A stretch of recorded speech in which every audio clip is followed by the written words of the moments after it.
Hello, it is June 18th, 2017, and it's kind of a split holiday for the Malay family. It is, of course, Father's Day, which will be my emphasis for this video, and something else. Meh, I'll remember later. So I mentioned in my Mother's Day video that we are, to a huge degree, the product of our parents. And how much we owe them for who we are. And over the past, 8 years, I've really come to recognize how much like my dad that I am. Over and over again, going through life, he would make these jokes that I found terrible at the time, some strange pun or whatever. And, at that time, I would either ignore it or I would go overly loudly, ha.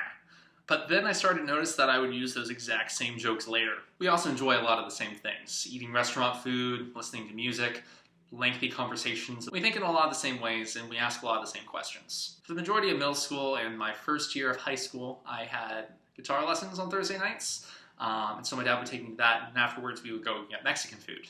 Thursdays were my favorite day of the week. I could learn more about the world, eat some food, and be closer to my dad all over the same dinner. We would talk about cancer and research, guitar playing and music, and life and ethics. We did and do spend a lot of time talking about what we do, how we feel, and why. And I think that level of introspection is really important in any developed relationship. We still have these same conversations, be it over my 5.5-hour commute to Chicago this Friday, or over afternoon ping pong games. Oh, ping pong.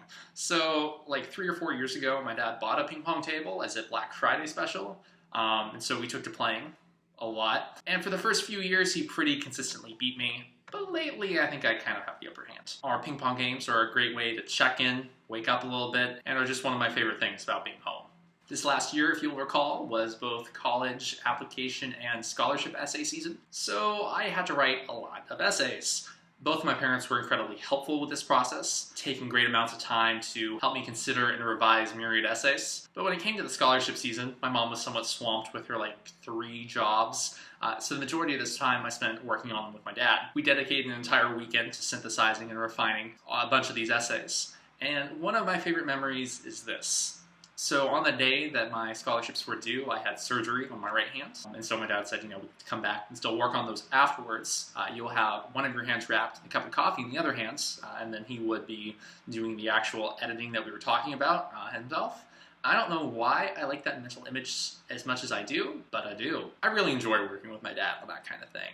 And in a weird way, I kind of treasure our days spent working on scholarship essays. So the moment I will leave you with is a realization. 2 years ago, my dad drove me up for a program at the University of Iowa, and we got there a little bit early, so we had some sushi and then went over to a coffee shop to kill time before the program started. And sitting there in this coffee shop, I had this weird moment where I realized that my dad is one of my best friends. I hope that you all have a fantastic week, and also expect an influx of these videos from me, and all the best.